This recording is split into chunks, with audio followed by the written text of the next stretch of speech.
સ્વાદિષ્ટ રસોઈ બનાવવા માટે કેટલીક ખાસ ટિપ્સ નીચે મુજબ છે, જે તમારી રસોઈને એકદમ હોટલ જેવો સ્વાદ આપશે. પાયાની તૈયારી. તાજા મસાલા બને ત્યાં સુધી આખા મસાલા, ધાણા, જીરું, મરી, તજ લાવીને ઘરે જ દળીને વાપરો. તેની સુગંધ અને સ્વાદ તૈયાર પેકેટ કરતાં અનેક ગણો ચડીતો હોય છે. વઘારનું મહત્વ. રસોઈની શરૂઆત યોગ્ય વઘારથી કરો. તેલ કે ઘી ગરમ થાય એટલે જીરું, રાઈ કે આખા મસાલા ઉમેરીને તેને બરાબર ફૂટવા દો. તેનાથી આખા મસાલાનો અર્ક તેલમાં ભળી જાય છે. રસોઈ કરવાની પદ્ધતિ. ધીમી આંચ. મોટાભાગની ગુજરાતી અને ભારતીય વાનગીઓ ધીમી આંચ પર રાંધવાથી વધુ સ્વાદ બને છે. ખાસ કરીને શાક અને દાળને ધીમા તાપે ચડવા દેવાથી તેનો સ્વાદ ઊંડાણપૂર્વક ખીલે છે. ડુંગળી અને ટમેટાનો મસાલો. ગ્રેવીવાળા શાક માટે ડુંગળીને સોનેરી બદામી થાય ત્યાં સુધી સાતળો. ટમેટા ઉમેર્યા પછી તેમાં થોડું મીઠું નાખવાથી તે ઝડપથી અને સારી રીતે ચડી જાય છે. દહીં કે મલાઈનો ઉપયોગ. ગ્રેવીને ઘટ્ટ અને રીચ બનાવવા માટે અંતમાં થોડું ફણઘેલું દહીં અથવા તાજી મલાઈ ઉમેરો. આનાથી હોટલ જેવી ક્રીમી ટેક્સચર મળશે. સ્વાદ વધારવા માટેના ખાસ ટિપ્સ. સંતુલન. કોઈ પણ શાક કે દાળમાં થોડો ગળપણ ગોળ કે ખાંડ અને થોડીક ખટાશ લીંબુ કે આમચૂર પાવડર ઉમેરવાથી સ્વાદ બેલેન્સ થાય છે. હિંગનો વઘાર. દાળ કે કઠોળમાં છેલ્લે હિંગનો વઘાર આપવાથી તેની સુગંધ અને પાચનશક્તિ બંનેમાં વધારો થાય છે. કસૂરી મેથી. શાક બની જાય પછી છેલ્લે થોડી હાથથી મસળેલી કસૂરી મેથી ઉમેરવાથી ભભરાવાથી રેસ્ટોરન્ટ જેવી સુગંધ આવે છે. પીરસવાની કળા. કોથમીરની સજાવટ. તાજી સમારેલી કોથમીર રસોઈનો દેખાવ અને સ્વાદ બંને વધારે છે. ગરમ પીરસવું. રસોઈ હંમેશા ગરમાગરમ પીરસો, કારણ કે મોટાભાગની ભારતીય વાનગીઓ ગરમ હોય ત્યારે જ તેની અસલી સ્વાદ માણી શકાય છે. ખાસ ટિપ્સ. મીઠાનું ધ્યાન. મીઠું હંમેશા જરૂર મુજબ જ નાખો. શરૂઆતમાં ઓછું નાખવું વધુ હિતાવહ છે, કારણ કે પછીથી ઉમેરી શકાય છે, પણ વધારે થઈ જાય તો કાઢવું મુશ્કેલ છે. પાણીનો ઉપયોગ. રસોઈમાં હંમેશા ગરમ પાણી વાપરવાનો આગ્રહ રાખો. તેનાથી શાક કે દાળનો રંગ જળવાઈ રહે અને રસોઈ ઝડપથી બની જાય. તમે કઈ ચોક્કસ વાનગી વધુ સ્વાદિષ્ટ બનાવવા માંગો છો, જેથી હું તમને તેના માટે વધુ સચોટ સૂચના આપી શકું?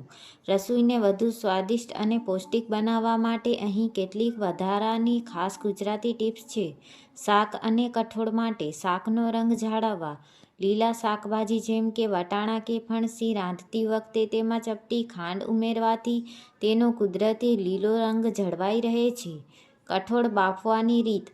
કઠોળ, ચણા, રાજમા, મગ બાફતી વખતે તેમાં એક તમાલપત્ર અને થોડું મીઠું ઉમેરવાથી તે અંદર સુધી સ્વાદિષ્ટ લાગે છે. જો કઠોળ જલ્દી બાફવા હોય તો પલાળતી વખતે તેમાં લોખંડની એક નાની વસ્તુ જેમ કે સિક્કો અથવા કીલી મૂકવી તે એક જૂની અને કારગર રીત છે. બટાકાની ચિપ્સ. બટાકાનું શાક બનાવતી વખતે જો બટાકાને તેલમાં થોડા સાતળી લેવામાં આવે તો તે શાકમાં ઓગળી જતા નથી અને આખું શાક દેખાવામાં સરસ લાગે છે. લોટ અને રોટલી માટે. નરમ રોટલી. રોટલીનો લોટ બાંધતી વખતે તેમાં થોડું દૂધ અથવા દહીં ઉમેરવાથી રોટલી લાંબા સમય સુધી નરમ રહે છે. લોટ બાંધ્યા પછી તેને 15-20 મિનિટ ઢાંકીને રાખવો. રેસ્ટ આપવો ખૂબ જરૂરી છે. લોટની જાળવણી. લોટમાં જીવાત ન પડે તે માટે તેમાં 2-3 તમાલપત્ર અથવા થોડા લવિંગ મૂકી રાખવા. સ્વાદમાં વધારો કરતી સિક્રેટ સામગ્રી. આદુ મરચાંની પેસ્ટ. તૈયાર પેસ્ટ વાપરવાને બદલે તાજી પેસ્ટ વાપરવી. તેમાં થોડું મીઠું અને તેલ ઉમેરીને પીસવાથી તે લાંબો સમય ફ્રેશ રહે છે. ચણાનો લોટ. ગ્રેવીવાળા શાકમાં રસો ઘટ્ટ કરવા માટે 1 ચમચી શેકેલો ચણાનો લોટ ઉમેરવાથી હોટલ જેવી ગ્રેવી બને છે. ગોળનો ઉપયોગ. દાળ કે કઢીમાં ખાંડને બદલે ગોળનો ઉપયોગ કરવાથી કુદરતી મીઠાશ અને સારો રંગ આવે છે. રસોઈના નાના પણ મહત્વના ફેરફાર. મસાલા ડબ્બાની ગોઠવણી. રોજ વપરાતા મસાલા હળદર, મીઠું, મરચું હાથવગા રાખવા જેથી ઉતાવળમાં ભૂલ ન થાય. વાસણની પસંદગી. દાળ કે ભાત માટે બને ત્યાં સુધી જાડા તળિયાવાળા વાસણનો ઉપયોગ કરવો જેથી નીચે બેસી ન જાય. વઘાર કર્યા પછી. વઘાર કર્યા પછી તરત જ ઢાંકણું ઢાંકી દેવું, જેથી તેની સુગંધ અંદર જ જળવાઈ રહે અને બહાર ન ઉડી જાય. ખાસ ગુજરાતી ટિપ્સ. કઢીને હંમેશા ધીમા તાપે ઉકાળવી. જેટલી કઢી વધુ ઉકળશે તેટલી જ તે સ્વાદિષ્ટ લાગશે. ઉકળતી વખતે તેમાં થોડી મેથી દાણા નાખવાથી પાચન પણ સારું થાય છે. ખમણ કે ઢોકળા. ખમણના ખીરામાં અંતમાં થોડું ગરમ તેલ નાખીને મિક્સ કરવાથી તે વધુ પોચા બને છે. એક પ્રો ટીપ: રસોઈ હંમેશા પ્રેમ અને ધીરજથી કરવી, કારણ કે રસોઈમાં મનનો ભાવ પણ ભળે છે. તમને કઈ પ્રકારની વાનગી બનાવવામાં સૌથી વધુ મુશ્કેલ પડે છે? રસોઈને વધુ પ્રોફેશનલ અને સ્વાદિષ્ટ બનાવવા માટે અહીં કેટલીક વધુ ઉપયોગી ટિપ્સ છે. મસાલા અને વઘારની માસ્ટરી. મસાલા શેકવાની રીત. કોઈ પણ શાકમાં મસાલા ઉમેરતા પહેલા તેલ કે ઘી ગરમ થાય એટલે ગેસની આંચ એકદમ ધીમી કરી દેવી. ગરમ તેલમાં સીધા લાલ મરચું કે હળદર નાખવાથી તે બળી જાય છે. તેથી થોડું પાણી અથવા તેલ સાથે મસાલાની પેસ્ટ બનાવીને વઘારમાં ઉમેરવાથી રંગ સરસ આવે છે અને મસાલા બળતા નથી. આદુ લસણનો તડકો. જો તમને લસણની સુગંધ ગમતી હોય તો શાક બન્યા પછી અંતમાં ઉપરથી લસણ અને મરચાંના ઘીમાં વઘાર કરી ઉમેરવાથી સ્વાદ બમણો થઈ જશે. શાકભાજીની ગુણવત્તા અને ટેક્સચર. શાકભાજી કાપવાની રીત. શાકભાજીને એક સરખા માપમાં કાપવા જોઈએ જેથી તે એકસાથે ચડી જાય. જો તમે બટેકા અને ફ્લાવરનું શાક બનાવતા હો તો બટેકાના ટુકડા નાના અને ફ્લાવરના થોડા મોટા રાખવા, કારણ કે બટાકાને ચડતા વાર લાગે છે. ક્રીમી ગ્રેવી માટે કાજુ, મગતરી, તરબૂચના બી અથવા ખસખસને ગરમ પાણીમાં 15 મિનિટ પલાળી રાખીને તેની પેસ્ટ બનાવીને ગ્રેવીમાં ઉમેરવાથી રેસ્ટોરન્ટ જેવી ઘટ્ટ અને રીચ ગ્રેવી બને છે. રસોઈમાં નાની પણ ખાસ વાતો. લીંબુનો ઉપયોગ. હંમેશા યાદ રાખવું કે લીંબુનો રસ શાક કે દાળ ગેસ પરથી નીચે ઉતર્યા પછી જ ઉમેરવો.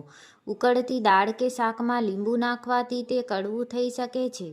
વાસણની સફાઈ. જો રસોઈ બનાવતી વખતે વાસણ નીચેથી દાઝી જાય, બળી જાય તો તેમાં થોડું પાણી અને ખાવાનો સોડા નાખીને થોડીવાર ગરમ કરો. બળી ગયેલું પડ સરળતાથી નીકળી જશે. મલાઈનો સંગ્રહ. દૂધની મલાઈને હંમેશા ફ્રીઝરમાં સ્ટોર કરવી.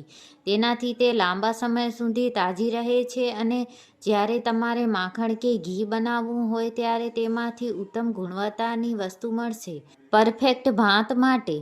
છૂટા ભાત. ભાત રાંધતી વખતે તેમાં 1 ચમચી ઘી અને થોડા ટીપાં લીંબુનો રસ નાખવાથી ભાત એકબીજા સાથે ચોંટતા નથી અને એકદમ સફેદ અને છૂટા બને છે. ભાતને રાંધતા પહેલાં 20 મિનિટ પલાળી રાખવા ખૂબ જ જરૂરી છે. સમય બચાવવાની ટિપ્સ.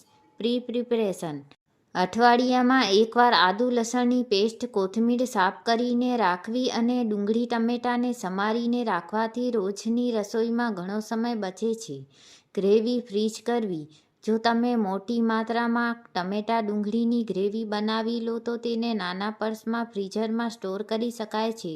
જ્યારે પણ ઉતાવળ હોય ત્યારે માત્ર આ બેઝનો ઉપયોગ કરીને 10 મિનિટમાં શાક તૈયાર કરી શકાય.